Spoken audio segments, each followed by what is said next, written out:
partir de este momento, los invitamos a formar parte de esta mesa donde se componen y descomponen los problemas del país. RCR presenta Buen Provecho.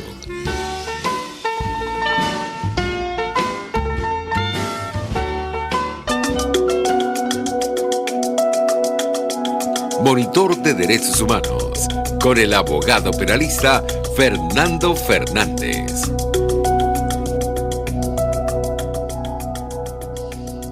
Buen mediodía y buen provecho. Feliz año 2022. Les deseamos a todas las personas que nos escuchan. Les habla Fernando Fernández, director y moderador del Monitor de Derechos Humanos. Seguidamente hablaré de los créditos. En la dirección general de la estación, Jaime Nestares. En la gerencia de producción, Wilixa Arcaya. En la producción del programa, Carla Sons. En los controles, Gregorio González. En la conducción, quien les habla, Fernando Fernández. Estamos en todas las plataformas digitales, rcr750.com, rcr.tv, rcr750 y en YouTube, rcr750. Esta es la radio que se ve. Monitor de Derechos Humanos tiene cuenta en Twitter, @dhmonitor, y la personal, mía, @fm_Fernández. Y tenemos también las etiquetas siguientes: Monitor de DH y Observa Atrocidades. Y por último, abrimos una nueva cuenta en Instagram, @dhmonitor. El correo electrónico es fmfmonitordh@gmail.com. Y hoy miércoles 12 de enero, además de ser un nuevo año, tenemos un importante acontecimiento y es nada más y nada menos que la visita para dialogar con nosotros de la doctora Rocío San Miguel, quien además de abogada y experta en el tema militar, es una activista en los derechos humanos con su ONG, la que dirige y preside, llamada Control Ciudadano, que se dedica a los temas de seguridad, a los temas militares, a los temas de la defensa nacional, y tiene una larguísima carrera y trayectoria impresionantemente prolífica sobre la materia. ¿Cómo estás, Rocío? Feliz año. Hola, Fernando. Feliz año, Fernando. Un placer para mí estar en tu programa, un honor. Yo creo que aquí el de la extraordinaria carrera eres tú, que además has contribuido con publicaciones para Control Ciudadano y me honra estar en tu programa. De verdad que es un placer. Estamos tratando de transmitir en Instagram. Ajá. Y estamos pidiéndonos conectarnos a través de la cuenta de Control Ciudadano Venezuela con Monitor. Recuérdanos cuál es la cuenta de Instagram de Monitor. @dhmonitor, en mayúscula todo. @dhmonitor. Aquí la gente que nos está apoyando, vamos a hacer un live, creo que va a ser el primero de DH Monitor y bueno, creo que eso está muy bien, difundir las ideas y darle mayor participación al mayor número de personas a través de las redes sociales en torno a estos temas que tú conoces muy bien. Como anécdota, Rocío, tú fuiste la causante de que abriera esa cuenta, porque yo tenía mi cuenta personal. Pero seguimos teniendo aquí un tema. Ajá. Ok, nos tenemos que seguir en Control Ciudadano y nos tenemos que seguir en DH Monitor para poder hacer la transmisión en vivo. Si tienes alguien y que nos perdonen los que nos están escuchando, porque estamos robando minutos a tu programa para hacer la conexión por Instagram, pero creo que es muy importante, ¿sí? Entonces tenemos que seguirnos a través de DH Monitor, tú a nosotros, nosotros a ti, y podremos entonces hacer el live a través de Instagram. ¿Tienes alguien que te apoye en esto? No tengo, pero recuerda que los robos son delitos y esto no es un robo, esto es un placer. Estupendo, es DH Monitor. @dhmonitor. Bueno, fíjate, DH Monitor. sí, yo voy a intentar, mientras te hago una primera pregunta y te la lanzo, y muchas gracias de verdad por la oportunidad de ponerme a investigar, de ponerme a trabajar y de ponerme a aprender, porque uno no se cansa de aprender, esto es algo impresionante. Ya veo la invitación por acá. Excelente, tú tienes que aceptar, él va a aceptar en este momento. Estoy en eso, vamos a ver, y espero que Zoom no se caiga, que mi amigo Zoom se mantenga fiel. Esto es una hazaña tecnológica para un novato en tecnología como yo. Vamos a ver. ¿Y ahora qué hago? Ya está transmitiendo por... Ahora ya tienes que aceptar para entonces conectarnos y empezar a transmitir conjuntamente. Aquí dice seguir también. Excelente. Ajá. Ver todo, ¿será? Ver Ok. todo.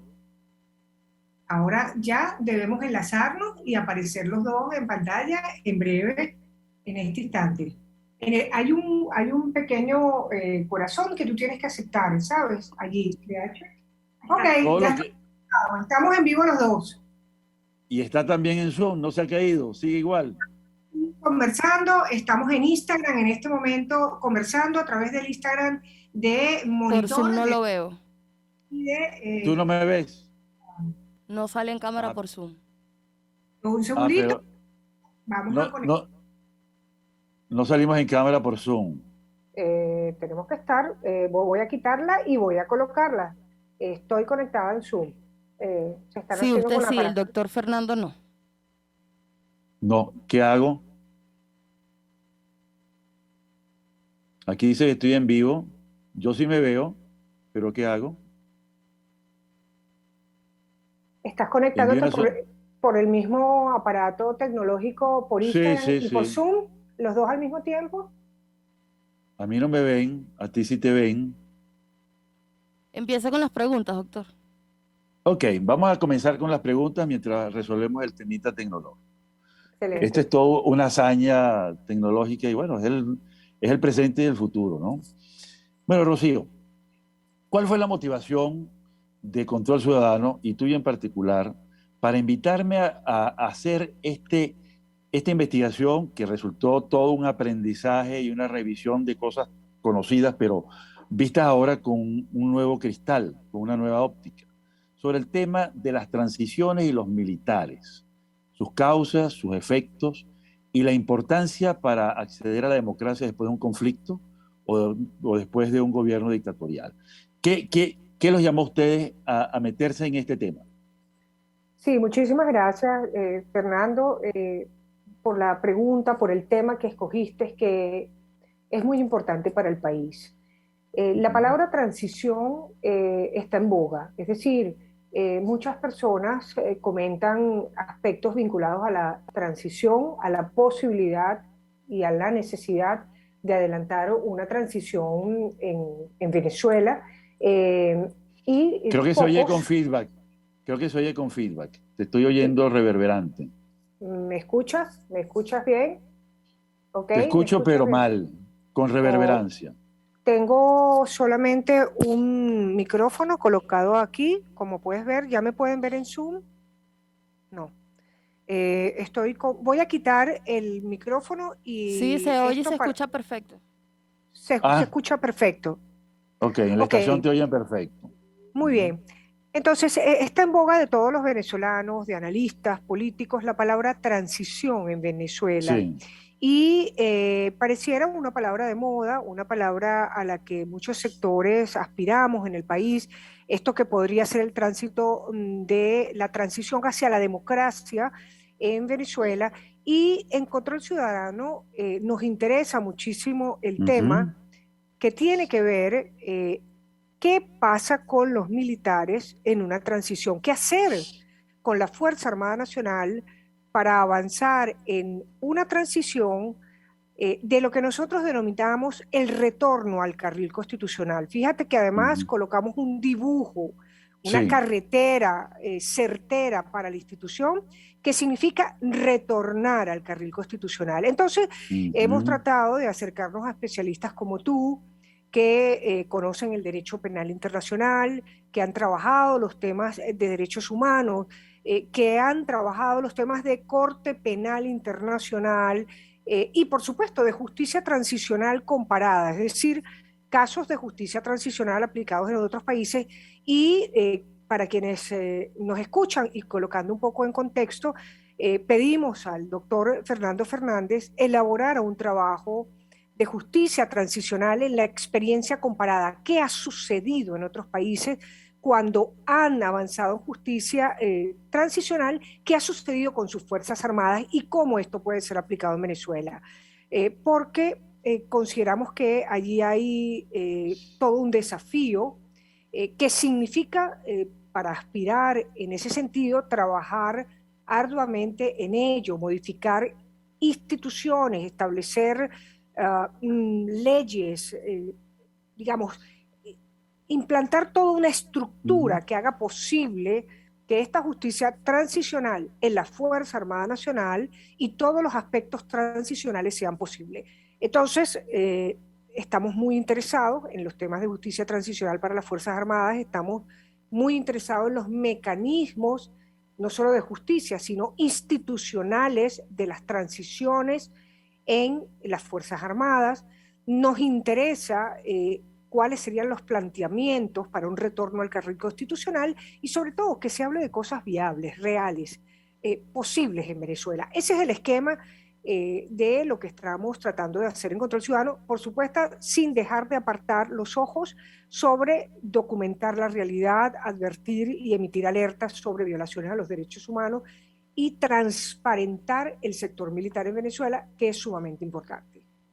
Fíjate, me están avisando del control de la estación que no es posible oír bien, yo oigo muy mal, oigo con reverberancia, entonces que retornemos a Zoom mientras hacemos los ajustes tecnológicos. ¿Te parece? Perfecto. ¿Qué debo hacer? ¿Salirme y volver otra vez a ingresar? No, es solamente Zoom, el doctor sí. tiene que activar la cámara por Zoom y salirse, dije, porque está conectado el mismo equipo y tiene que ser por equipos distintos. Ah, caramba, sí. Ok, Tenía que haber sido. Bueno, entonces sigo yo por ok. Instagram para los seguidores y pongo el audio de nuestra conversación en Zoom. Ya veo, perfecto. Ahora que retorné a Zoom, te oigo nítidamente. Perfecto. Eso Excelente. era, lo que tenía era que la duplicidad no la había instaurado, pues, ¿no? Bueno, mira, volviendo a nuestro tema central, ¿no? Es muy importante este abordaje, porque con la experiencia de control ciudadano en el tema militar, cosa que me sirvió de un apoyo extraordinario, y la visión jurídica que tuve que darle para revisar unos 50 casos judiciales. Tuve que estudiarme los expedientes, que es una cosa realmente interesantísima, ¿no? Los expedientes, particularmente los que están publicados y que tienen una mejor y más completa documentación a nivel público, que son los documentos de Alemania, de la transición de Alemania, ¿no? Que comentamos ahí, hubo 3 transiciones. La primera fue de la Primera Guerra Mundial y la dictadura del Segundo Imperio, o el Kaiser, hacia la Constitución de Weimar, que es la inauguración del llamado el Estado Social de Derecho, ¿no? La segunda transición de la Segunda Guerra Mundial y toda la dictadura hitleriana hasta la República Federal de Alemania. Y la tercera fue la reunificación de Alemania. Entonces, sobre todo en el tema de la Segunda Guerra Mundial y la transición a la democracia, el cese de los combates en Europa, tuvimos que ver cantidad de expedientes, cantidad de causas, ¿no? Todas contra militares, porque nos abstuvimos de estudiar el caso de los civiles, ¿no? Los mencionamos, pero el tema de los militares me pareció sumamente importante y cómo tuvieron que contribuir y qué importantes fueron los aportes en ese sentido, aportes que todavía se están viendo, porque hay casos que están en curso, hay casos que están en curso con militares que tienen ya 101 años en un caso y otros que tienen 90 y picote, ¿no? Casi cercano a los 100 años, ¿no? Entonces, ahí vemos pues que el tema de las transiciones no es sencillo, no es una cuestión del corto plazo y donde el papel de los militares tiene un rol protagónico. Entonces, yo creo y agradezco mucho al Control Ciudadano que me haya puesto en ese desafío de estudiar tantas cosas, porque alimentó mi fichero personal y, por supuesto, el fichero académico que vamos a utilizar con los estudiantes. Ahora bien, de toda esta documentación que tuviste, ¿cuál fue la que más te pareció llamativa? Estamos hablando del caso de Alemania, que ya lo comenté, pero está el caso de Guatemala, El Salvador, el caso argentino, el caso de Sudáfrica, el caso de Ruanda. ¿Cuál te parece a ti que tiene mejores y mayores claves para Venezuela? Bueno, en esto hay discusiones doctrinarias al respecto, porque tenemos procesos de justicia transicional en los que no ha habido propiamente justicia, es decir, Ha habido de alguna manera por largo tiempo olvido y una suerte de perdón. Sí. El caso español es clave, por ejemplo, en esto, porque allí no se realizaron elementos o procesos de justicia en la transición española. Fue políticamente aleccionadora, hay muchas claves que entender desde el punto de Sí. vista político, de cómo se pactó la transición en España, pero allí no hubo proceso de justicia y está el reclamo actualmente, después de tantos Ujú. décadas de la transición, para abordar esto. Tenemos el proceso de Guatemala, por ejemplo, que aspiró a una reforma Ujú. institucional de las Fuerzas Armadas. No podemos olvidar que allí hubo genocidios, masacres contra las comunidades indígenas y abusos Sí. de toda naturaleza en las guerras en general centroamericanas, y el salto a la reforma institucional de la Fuerza Armada Nacional, de la Fuerza Armada de ese país, lamentablemente no se logró. El caso sudafricano, a pesar de la estelaridad de las figuras de Klerk y de Mandela, aportan también claves en términos políticos, pero aportan muy poco en términos de justicia. Hay casos no estrictamente militares, sino que tienen que ver con violaciones de derechos muy graves a los derechos humanos, como son, y que no es propiamente una transición, lo que sucedió en Ruanda y cómo se adelantaron los procesos de judicialización, Ujú.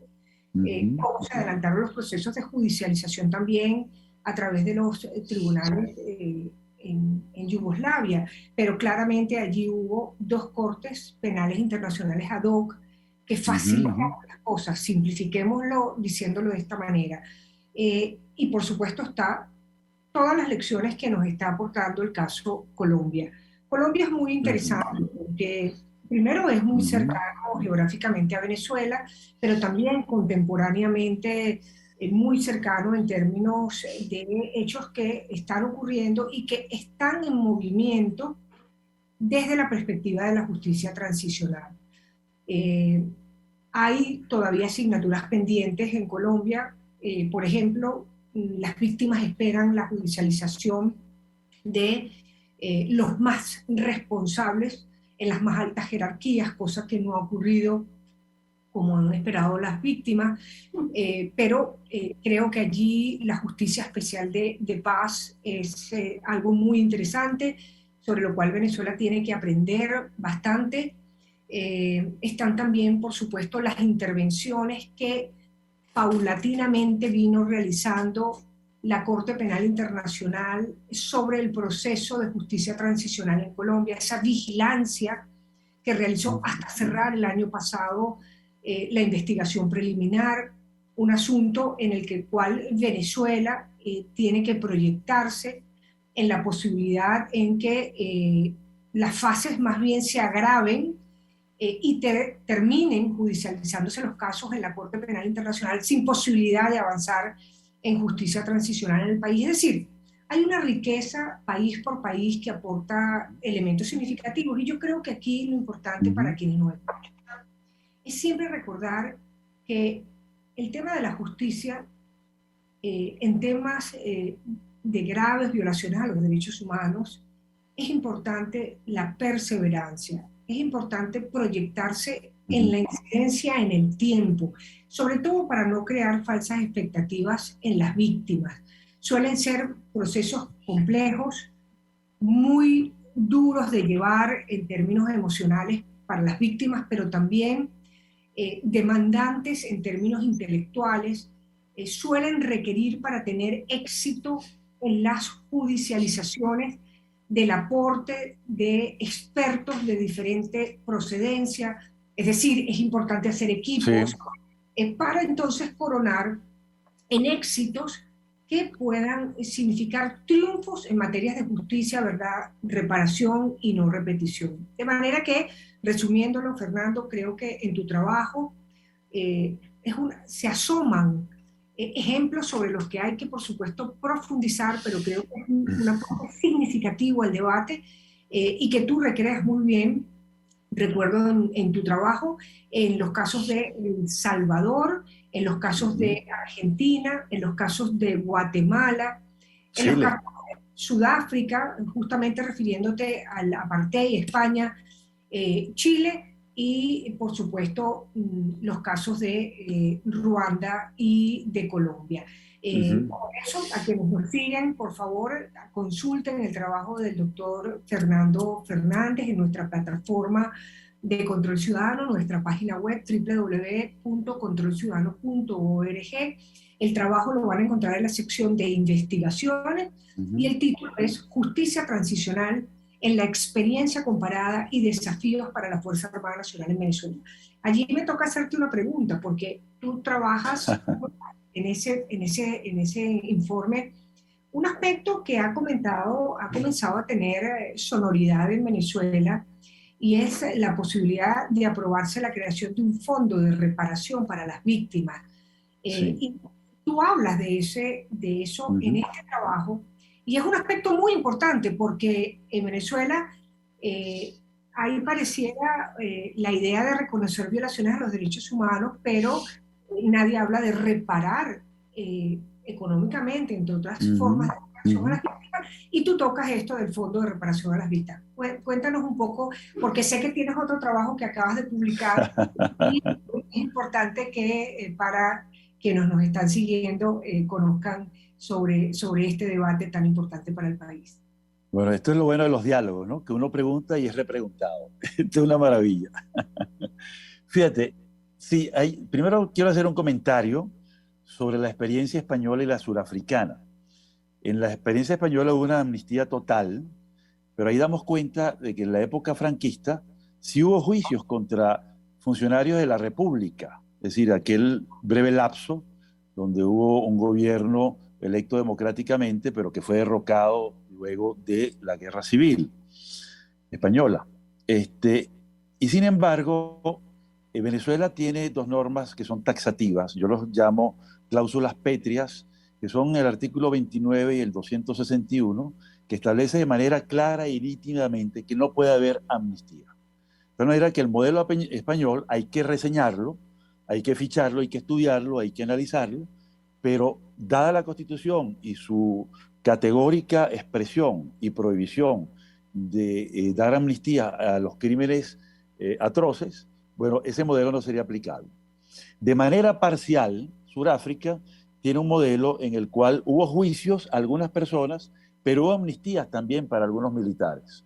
Es decir, se amnistiaba a aquellas personas que pedían perdón y que reconocían su culpa de manera pública. Ahí fue importantísimo Monseñor Tutu, el arzobispo, y fue muy importante también el papel tanto de Mandela como de las sanciones internacionales. Sudáfrica fue bloqueada por 160 países y estamos hablando de un bloqueo estructural a todo el gobierno, incluidos los 48 países que conformaban la Commonwealth. De tal manera, pues, que son factores concomitantes y concurrentes que dieron ese resultado. Y hoy en día nadie discute que Sudáfrica es una democracia, un país próspero, quizás el más próspero de toda África, y bueno, y está gobernado por la mayoría, pues, ¿no? Es decir, ya tiene varias elecciones y esos factores fueron muy importantes. Pero lo interesante es la lección. En Venezuela no se podrían dar amnistías, dado que hay una prohibición expresa. Pero en aquellos países sí hubo un mecanismo de amnistía. Ahora, volviendo al tema de Sur, la parte... ¿Perdón? perdona que te interrumpa, en el Cono Sur también hubo ese problema, en las muy Sí, amplias amnistías, las leyes de perdón, que incluso no tan lejanamente se reclamaba en su sí, momento cómo era posible que un país mirara a otro lado y perdonara en nombre de la reconciliación, y cómo se zanjaron esas disputas en el sí. caso del Cono Sur. Me refiero, por supuesto, a Argentina y Chile, donde operó de alguna manera esta suerte de tiempo en el cual se paralizaron los juicios por violaciones a los derechos humanos.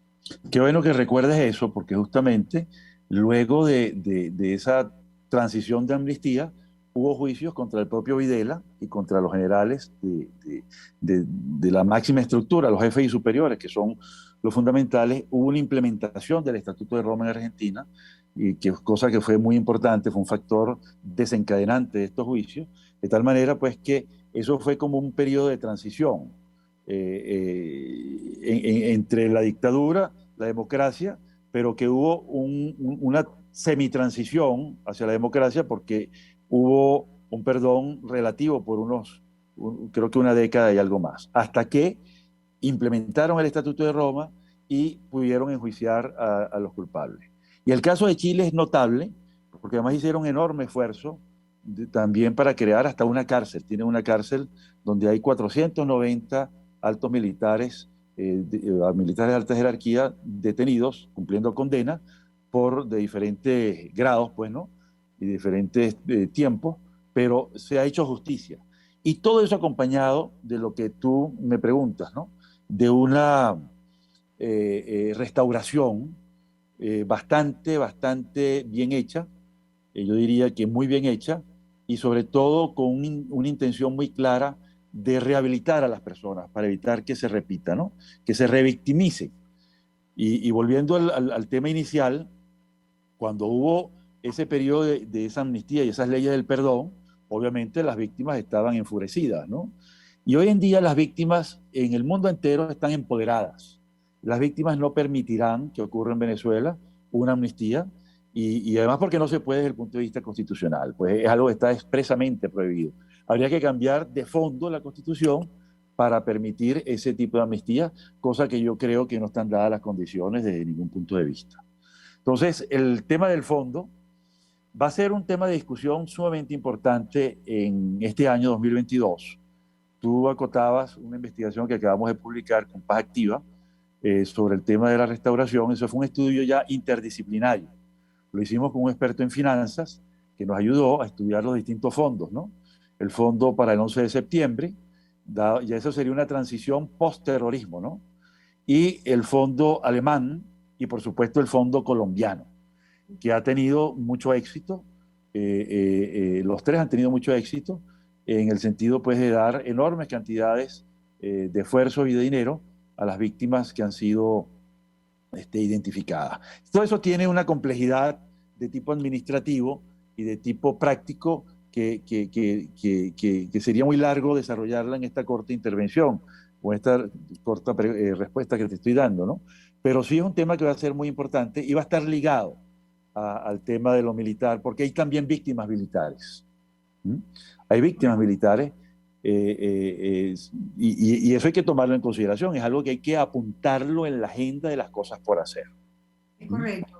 Es bien importante esto que mencionas, Fernando, y retrotrayéndonos al caso chileno, ver que hay enormes desafíos sobre los cuales empezar a trabajar para poder, llegado el momento, poner en práctica todos los elementos que abarca una transición.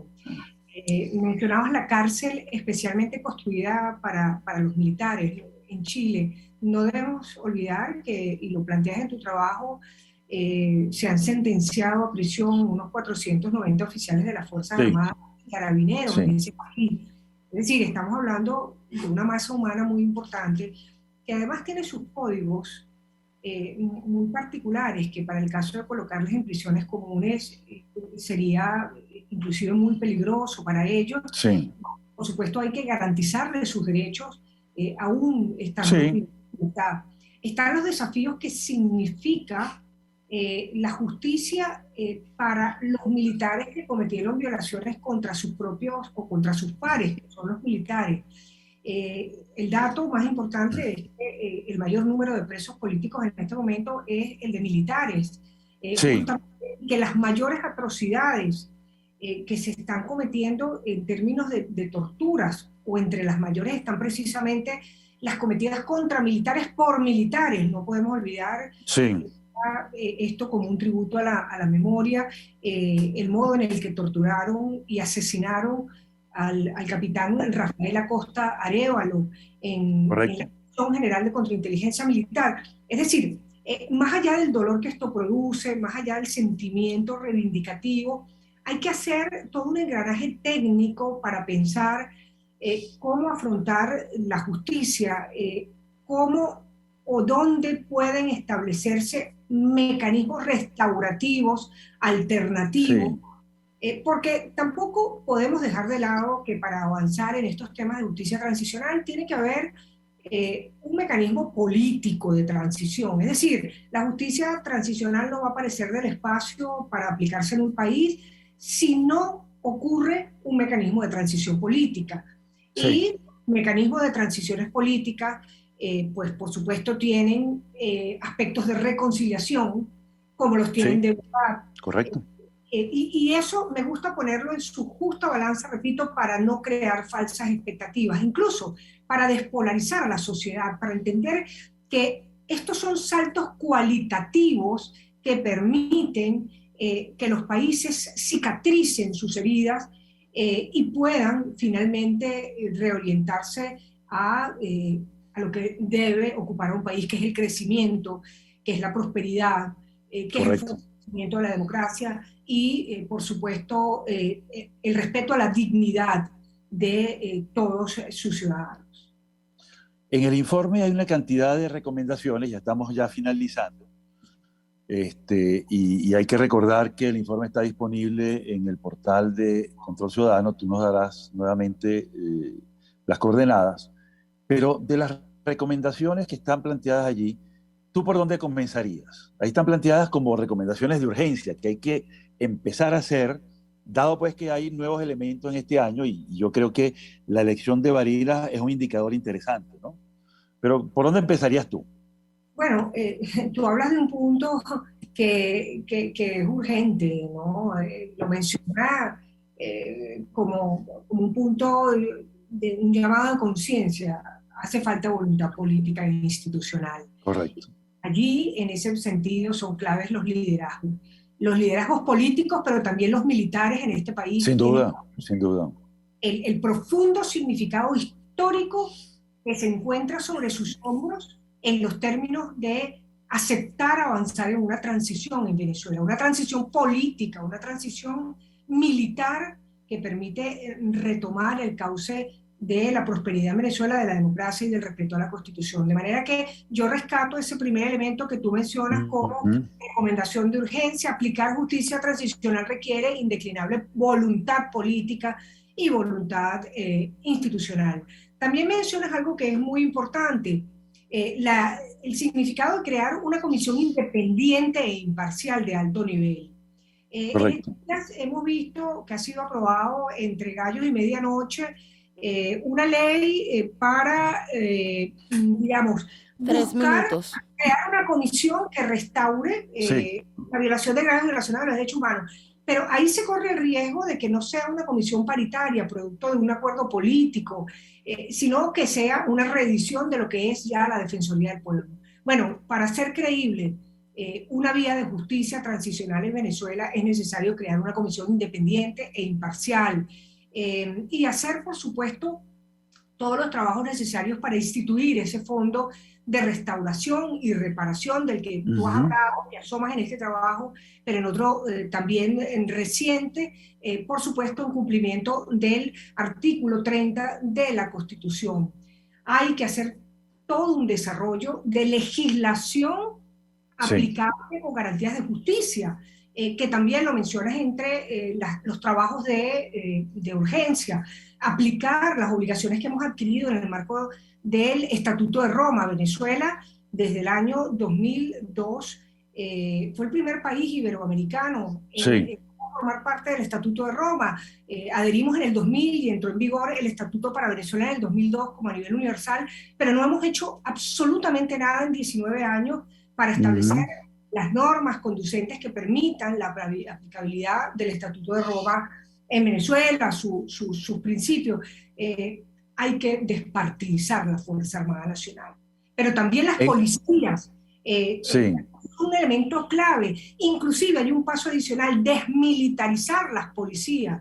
Estas sí, creaciones Frankenstein que han surgido de la Policía Nacional Bolivariana como el FAES, bueno, es una policía militarizada, con armas de guerra y con reglas de enfrentamiento de guerra que se están empleando inadecuadamente con los resultados que están a la vista.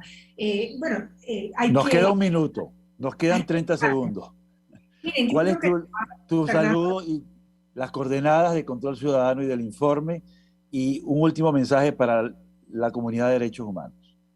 El mensaje es posible adelantar mecanismos de justicia transicional en Venezuela, es posible avanzar en mecanismos de verdad, justicia, reparación y avanzo aún más de reconciliación nacional. El país debe pensar en crecer, en retornar a la democracia, en tener como guía la Constitución, y los invito a que lean este trabajo de Fernando Fernández en el portal web de Control Ciudadano. Síganos en nuestras redes, que seguiremos hablando de este tema tan importante para el país, tan importante para la democracia y, por supuesto, para los derechos humanos y la Fuerza Armada Nacional. Sin duda que sí. En los próximos miércoles vamos a hablar nuevamente de este tema. El tema de lo militar es un asunto crucial. Sin los militares no puede haber transición. Y para los militares que hayan incurrido en hechos criminales, se deben dar todas las garantías del juicio justo según los estándares internacionales. Con eso nos despedimos y, Rocío, confío que nuevamente nos veamos y avanzaremos en el aprendizaje de las nuevas técnicas para vernos también en Instagram simultáneamente. Un gran abrazo y muchas gracias. Muchísimas gracias por la invitación. Fuerte abrazo.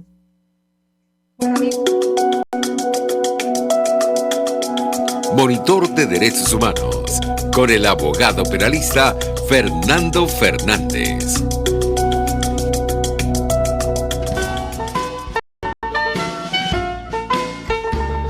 RCR presentó Buen Provecho. Síganos en Twitter como @RCR750, la radio que se ve.